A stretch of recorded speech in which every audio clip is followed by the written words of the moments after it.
আল্লাহ যদি আপনাকে তৌফিক দেয় জায়গা কিনার, আল্লাহর ওয়াস্তে কাউকে বললেন না, নিজের ভিতরে রাখেন। আল্লাহ যদি আপনাকে বাড়ি বানানোর তৌফিক দেয়, খুশি মনে কাউকে বলতে যায়েন না, নিজের ভিতরে রাখেন। কোন একটা চাকরিতে ইন্টারভিউ দিয়েছেন, হুট করে খুশি মনে বলতে যায়েন না, নিজের ভিতরে রাখার চেষ্টা করেন। গাড়ি কিনছেন, যা কিনছেন নিজের ভিতরে রাখেন।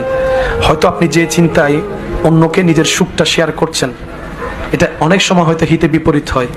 কারণ কেন বলছি এই কথাটা, শুনতে একটু অড লাগলো, কিন্তু জিনিসটা বাস্তব।